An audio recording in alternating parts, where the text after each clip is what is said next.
by this point, all of the stupid things that people say that they think are helpful, those were really starting to wear thin. Like, oh, well, the universe is, just trying to teach you. I'm like, no, BS. I know lots of idiots with kids. Like, nobody's trying to teach me anything.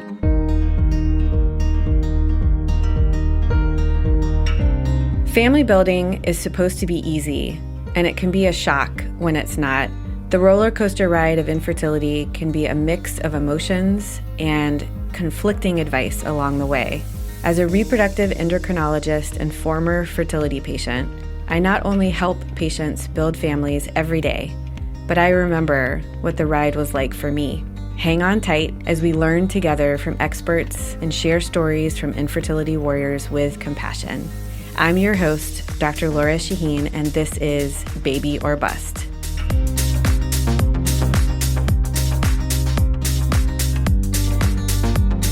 Welcome, Kaci Aitchison Boyle, former news anchor, now works in communications for Valve Software. She is a dear friend, a former patient. As she will tell you, I gave her one baby and the universe gave her a surprise baby. And that's why you're here. That's why you're here. You're here to give us hope through this journey. That's right. Welcome. It's so exciting to talk to you and to have us be both on the other side of what was a very long several years.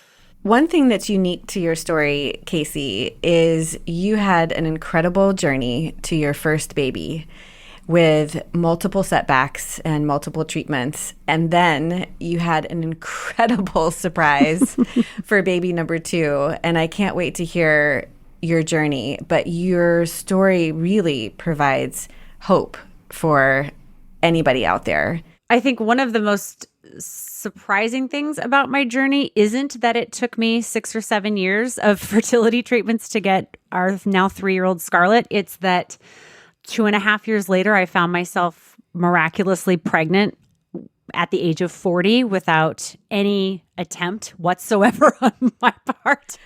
And I cannot wait to hear that journey because it provides so much hope for so many of us out here. And you were so open about your journey, even throughout it. I mean, you went through this while you were still anchoring the news. You did segments and a lot of information about fertility to really help a lot of people. I really appreciate your doing that. I'd love to hear a little bit about your journey. Just tell us about your story. John, my husband, and I were just talking about this the other day. Sometimes as we're telling our story, we can't believe it ourselves. Like, you forget some of the details because it's just it can be so traumatic. And we had to use a lot of dark humor to get through it because that's kind of our personality. But when I was 16, I was put on birth control to regulate my cycles. And I never asked too many questions about why or, why might I not be having regular cycles? The doctor I had at the time was just like, this will help. And fast forward, I want to say about 16 years, and my husband and I decided that we wanted to start a family. And I was under the impression that once you decided to start a family, you could. Absolutely. That's the norm. We are taught to fear getting pregnant when we're not ready. And we don't get the rest of the story, which is actually it takes a lot of things to go right to get pregnant. And so when we're ready, we just think it's going to happen. I mean, it seemed pretty straightforward to me. And we even had friends who were, who got married ahead of us and were starting their family. And I am not exaggerating when I say 95% of all of them got pregnant their first or second month trying. So we stupidly looked at each other and said, well, we don't want to get pregnant too soon. So let's give it 3 years and we'll travel the world and we'll be a couple. And then when we're ready, we'll have fun trying for a few months. And then I actually had already planned on being surprised by how quickly it would happen to me. You already had your story planned out. I already knew that the surprise part of my journey was going to be getting pregnant sooner than I anticipated. And that is not how it happened. We tried for a year and I went in for testing and my OB at the time was like, this happens to a lot of people. I'll send you for some routine blood work. And all that blood work came back mostly normal. And so then they said, well, why don't we have your husband get tested as well. And so he got tested, and I just remember that feeling of my heart dropping when she called with the results. It's never good when a doctor calls you themselves. Dun, dun, dun. Like, I saw the caller ID and I expected it to be somebody else. And she was like, "Hi, yeah, this is the doctor." I'm like, "What?" And my husband's counts were low, and there were some morphology issues. And so I'm going to fast forward to the moment that we met you, because that was the time where she said, I'd like to refer you to an RE. And I still remember the office we were in, the little tiny office we were in when we met you for the first time. And I sat there gloating, in a sense, thinking that this whole talk was going to be about how my husband needed to change his diet and move some things around so that we could get pregnant. Were you nervous? Were you, nervous that I was going to walk in and say, "You need IVF"? That's really common. Yes, I'm a weird personality in that, or maybe a lot of people are like this, but I was nervous because it was the unknown, but I was also relieved. It felt like the one piece of control I had was to speak with someone for whom this was their specialty. And so I had a little bit of relief in that, where I thought, well, we're at least going to get some answers. My OB at the time had already dispelled any potential expectations I might have had about IVF by saying, people in your situation almost never have to do IVF. I'm sure it'll just be some IUIs, inseminations, and, she was trying to say, like, don't get discouraged. But it had the opposite effect, because it set me up for really, truly believing that this was just a small blip. And as you know, this was not a small blip. No. But what you're describing is so common.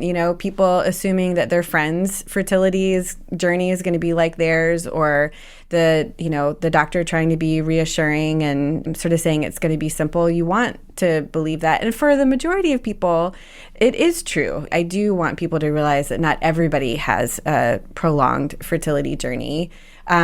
But it's important to get help sooner rather than later. I'm actually really glad that your obstetrician referred you earlier rather than later. I see a lot of people that say, "I wish I'd come to a fertility specialist sooner." Yeah, I was really grateful for that as well. And I also did my research, and this is something that I always advise people is, find a doctor you're comfortable with, because this is a really important part of your journey to becoming parents. And you don't want to work with somebody where you don't feel like they are listening to you and hearing your concerns. And so I was very much put at ease in our first meeting with you, because I got the impression that you weren't just there to treat the medical issue, but you saw us as people who wanted to be parents. And that really resonated with me. Our journey is a long one, and I don't want people to think that I am saying because it was so complicated that it's common, because I know that it's not. I think what was hard for John and I was the realization that science only goes so far. And that was something that you helped us to understand in working with you, which is it's such a weird, I probably can't swear on this podcast, so I won't, but I'll say it's a mind F. It's a mind F because you start your journey feeling like it's this black and white magical thing where you're going to get pregnant. And then you feel solace when you're like, oh, there's this solution, and it's called fertility treatments, whether that's IUI or IVF. So then you go back into the black and white thinking again. You think this is going to solve it. And you very quickly realize that's only part of it. And there's so much that we still don't know. And there are also, for every 1 in 10, there's the rest, there is that one person. And then sometimes that could be you. And we just, for whatever reason, found ourselves on the wrong side of the odds for a lot of this. And it had all kind of stacked up pretty quickly, unfortunately. Yeah. Tell us a little bit more about what happened. And you don't have to go into great detail, but we do keep mentioning your long process and long journey. Do you want to try to summarize a little bit, whatever you're comfortable with? Yeah. We first found out that we were going to need some help, I believe, in 2013. We started out by doing a few rounds of IUI. And that's intrauterine insemination. Turkey baster. Turkey baster, yes, although there were no turkeys in sight. So that was false advertising. But the plan at the time was very much, here's what we're going to try to do. And then we can discuss whether IVF is an option after that.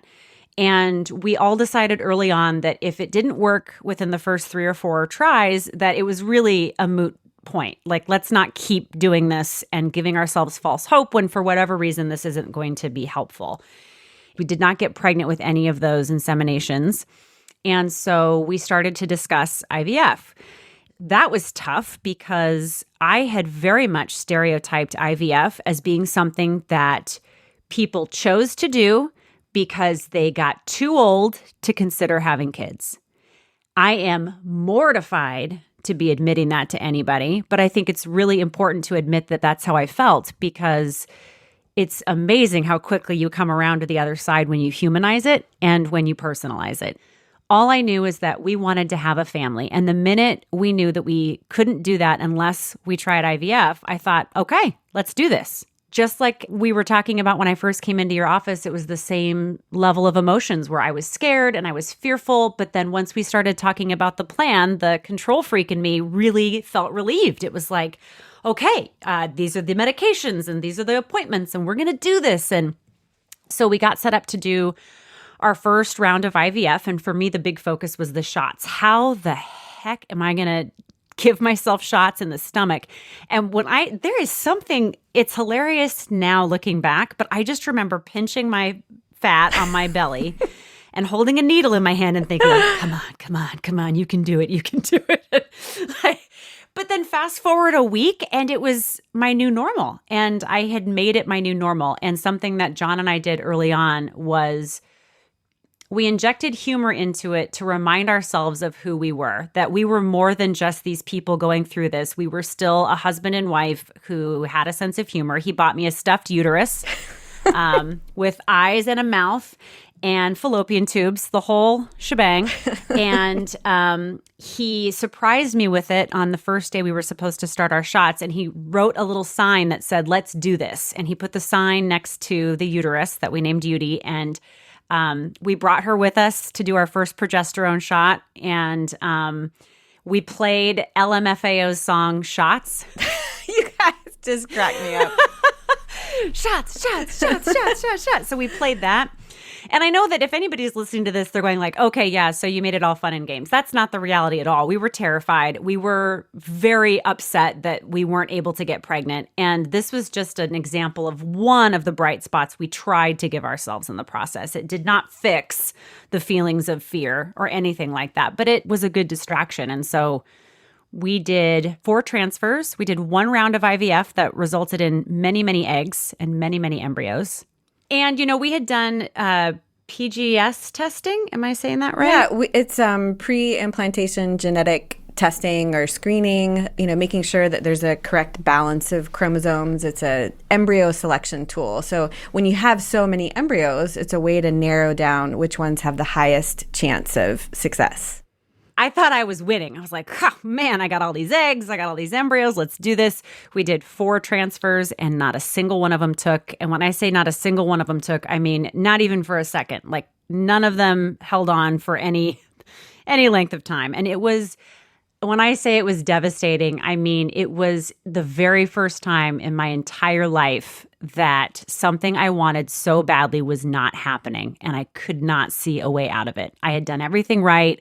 I, didn't drink alcohol at that point, trying to get pregnant. I had cut back on, I wasn't drinking any coffee. I was, monitoring my ovulation. And then I went to the fertility clinic and I took all the meds and I followed everything and I still didn't get pregnant. It didn't make any sense. It didn't line up. I didn't get it. And I remember we came in to meet with you for kind of a follow-up appointment and you looked as upset about it as we were. And that, not that I enjoy seeing you upset, but it made me realize that, the people who are helping us along in this process are people too. And they want to see us succeed as well. And it was just a really grounding moment for us. How did you get through those tough times? How did you pick yourself up and try a second transfer and try a third transfer? When you are doing this as part of a couple or a partnership, it can be really tough because each of you process things differently, most likely. And John was a little bit better at taking it moment by moment, whereas I was so focused on the finish line that in the short term, that's what got me through because I just kept, we'd get the phone call and I still, when I hear a certain ringtone, my heart sinks because I heard that ringtone so many times while I was waiting for that 2-week wait phone call where they're like, okay, we're going to tell you if the blood test was positive or negative. And each time I would think, I can't wait to just start over again so that I have hope again. And that's how I made it through those few transfers. But when the fourth time it didn't happen, it starts to feel like, okay, well, now we need to change course. We have to figure something out. And in talking with you, we kind of, as a team, decided like, maybe let's take some time off. Like, we need to back away from this for a while and heal. And so we did just that. We took almost an entire year off and we decided to start over again. We thought, well, maybe there's something going on with my eggs from that batch. And so we did a different protocol for the medications, and we started from the very beginning. And in April of 2015, very first transfer of that new IVF batch was my first pregnancy.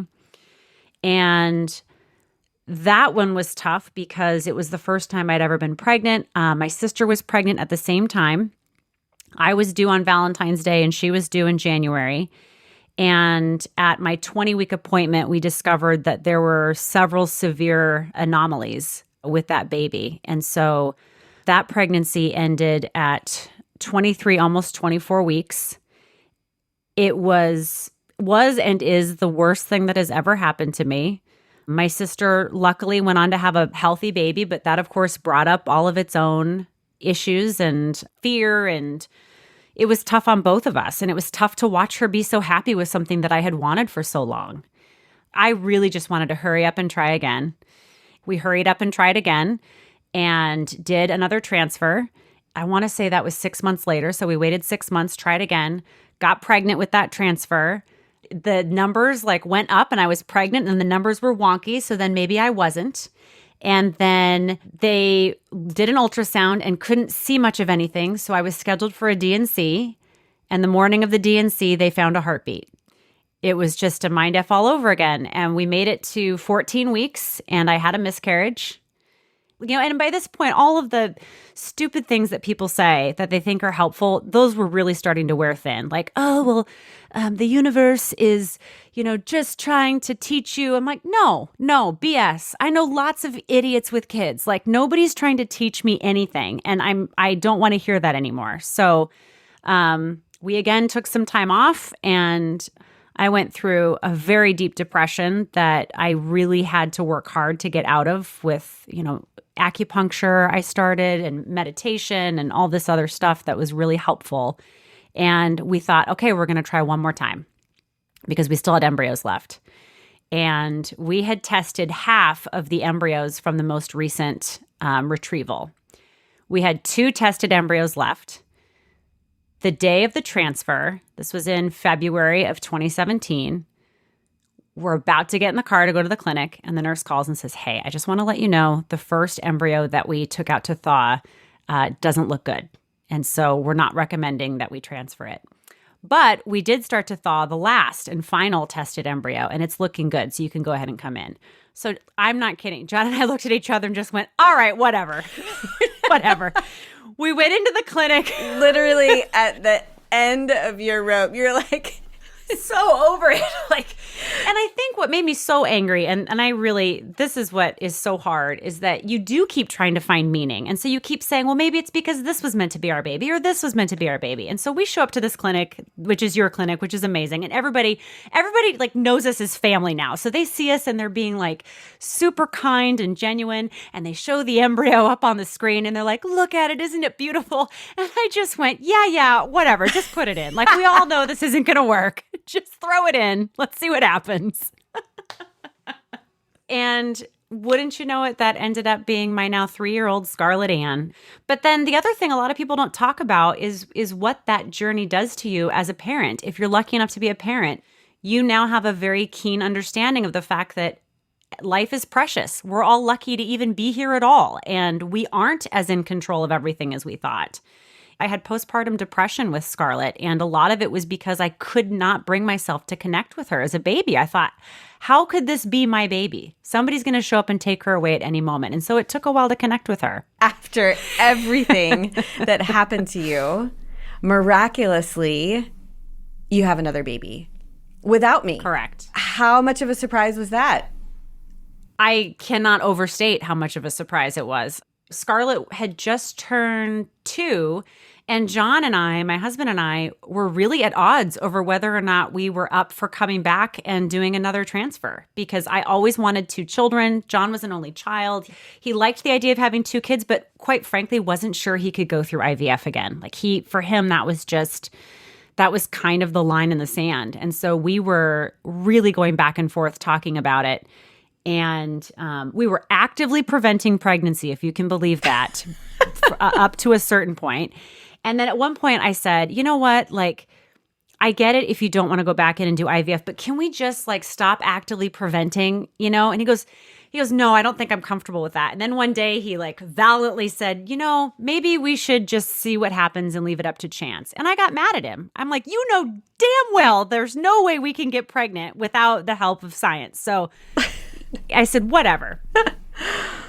2 or 3 months after I turned 40, I hadn't gotten my period, and I didn't get it, but every like 6 months. It was really irregular. Once I had Scarlett, it was maybe every 6 to 8 weeks. And so I just was in the habit of taking pregnancy tests to know what my cycle was doing, and just to reassure myself I wasn't pregnant, because obviously I couldn't be. And I still remember looking for a pregnancy test the morning of New Year's Eve, and I couldn't find one. I'm like, well, I'm not pregnant anyway, so I'll have a few drinks. And the next week, I'm like, oh, wait, I still haven't gotten my period. I better take one just in case. And I took one, and that second line came up so fast that I just said out loud to no one, what, no, what, no, what, no.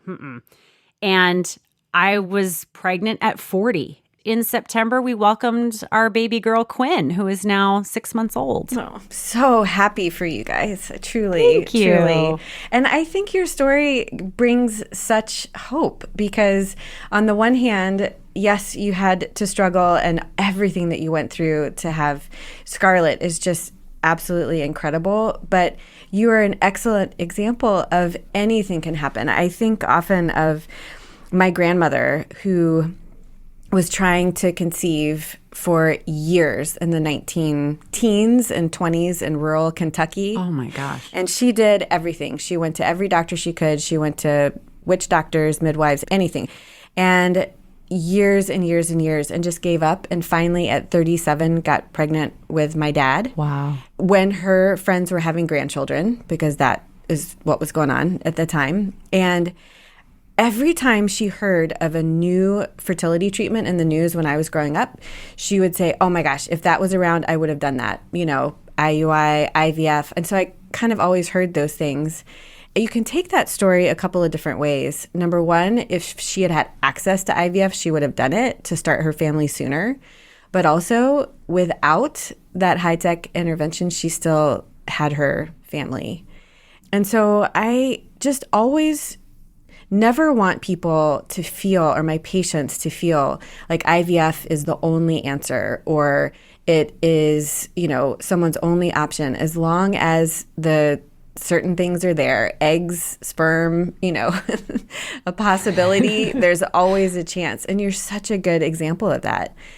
I think there's a strong mind-body connection. Once you have a baby, you realize my body can do this.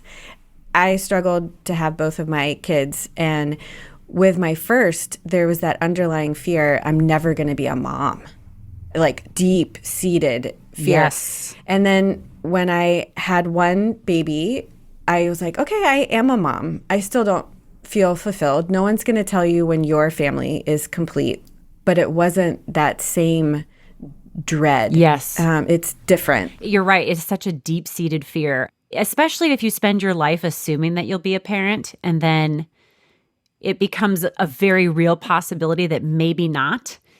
I was so terrified of that. And then once we were lucky enough to have Scarlett, I actually felt really guilty that I didn't feel like our family was complete. I felt like I should feel like our family is complete, and I should feel lucky enough to have one. And I did.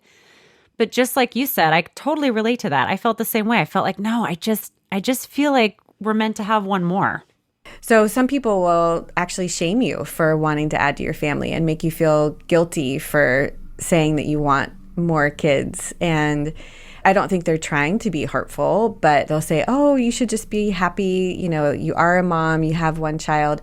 But there's another part of what's called secondary infertility or trying to add to your family is you also feel responsible to the child that you have. If you think that they should have siblings, there's another layer. Even after I had Scarlett, I had a really hard time going to baby showers still. And I had a hard time seeing pregnant women. And I think I had to process the loss of what I would never have, which is the naivete of being pregnant for the first time and truly believing that nothing will go wrong. And I'm not saying that everybody feels that way, but when you know for a fact that things can go wrong, you experience pregnancy in a different way. You experience being a parent in a different way. And there are a lot of positives to it, but I really struggled with seeing other people pregnant. And as John said to me one time, he goes, but you're now doing what you hated other people doing when you were pregnant, is you're looking at them assuming it was easy. And maybe it wasn't. Maybe they also struggled to get pregnant. You just don't know what everybody's stories really are. Sometimes I will encounter people who are blissfully ignorant. Oh, I just had a positive pregnancy test and I'm going to announce it on social media. And it's okay. It's okay. That's them. But they're just imagining it's going to be like in the movies where it's like positive pregnancy test and then cut to the next scene delivering and the baby, looks beautiful in a little, pink bonnet or whatever. I sent out an angry tweet 2 weeks before I found out I was pregnant. And it was about this stupid commercial that is on all the time on MTV because they have all of those shows. And okay, fine, I was watching MTV.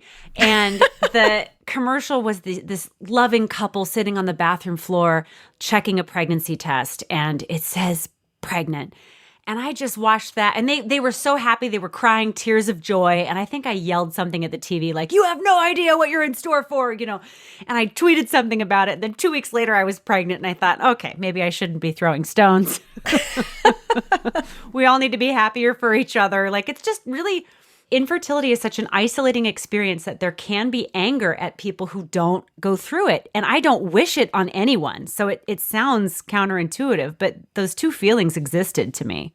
Was there any feelings after you had Scarlett, any feelings of guilt? I'm so fortunate, and any feelings there?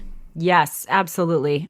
I was really scared about that part because in some ways you feel like, wait, does this mean I'm not a part of that community anymore? So I tried to really focus on continuing to be vulnerable, if that makes sense. And something that I had wished someone had told me was how complicated your feelings are as a parent after infertility. I thought, well, maybe I can keep helping people who are on both sides of this story and be honest about how complicated my feelings are about my baby. I was told that I would fall in love immediately, that all those years of trying to get her here would melt away and none of it would matter anymore because here she is. And all I felt was just unbridled fear and detachment. I just could not wrap my head around it. And so my solution for it was to just be honest that was how I was feeling and hoping that doing that helped bridge that gap between, one side and the other of the fertility journey. As a new parent, like, oh, but this is exactly what I wanted. I shouldn't complain. I shouldn't ask for help if you're having, detachment or signs of depression. And so I'm so glad that you had awareness and you asked for help when you needed it. I mean, there were definitely people who would tweet at me, you shouldn't be feeling this way. And I just thought, no, I fought to be allowed to feel all of the feelings associated with being a new parent. Like, I'm allowed to be sleepless and grumpy and upset. This was part of what I signed up for. And I want to complain about it just like any parent gets to. Anything that you wish that you had known at the beginning of your journey that you know now? I wish I had done a better job of recognizing that however long it was going to take, life was still happening around me. I feel like John and I did as good of a job as we could have at the time. We still made an effort to do date nights and take trips and live our lives. But I was so tunnel visioned about it because I thought the next time would be the time. Instead of accepting that it was my reality, I told myself it was a blip and the next thing that would happen would result in a positive pregnancy and I could just be done with all of this already. And so I wish I had just been a little bit more kind to myself and accepting of myself and just kind of embrace that this is the reality and it doesn't make me a bad person. It doesn't make me a bad future parent. I'm doing the best I can, and there's no need to blame myself or my husband for any of the reasons that we're here, and just take it day by day. But it's hard to say how much of that lesson came because I went through it. Yeah, I often try to talk to my patients about not losing themselves in the journey. You talked about a tunnel vision and being focused and just like head down, get to the goal, get to that positive pregnancy test, get to that baby. And then I think that's really important in not forgetting things in life that bring you joy. Like you don't want to not ever drink a sip of alcohol ever, or enjoy a cup of coffee every once in a while, on your journey, because if you create this life that you don't enjoy, you might give up on trying. That's 100% correct. And I think it's so important to remember that we only have control over so much. People who have not been through it assume that there must be a reason that things are happening the way they are. And sometimes there just isn't. Sometimes there just isn't. Sometimes, I know so many people who, and you do too, obviously, go through infertility without any diagnosis. So in many ways, I was relieved that we had a diagnosis to tackle, because when there isn't one, that has its own set of challenges to it. I just cannot thank you enough for coming here today and sharing your story, because it truly provides hope for others. How can we find you? I know you're on Twitter. I am on both Instagram and Twitter under @Kaci Aitchison. And if anybody ever wants to reach out and ask questions or needs just support, I'm always an open book for that sort of thing. And I just want people to know that you're not alone. It feels isolating, but you're not alone. And you will find your family and build your family if that's your ultimate goal. You will find a way to do it. And it's just the hardest thing ever, but you won't feel like this forever. I promise.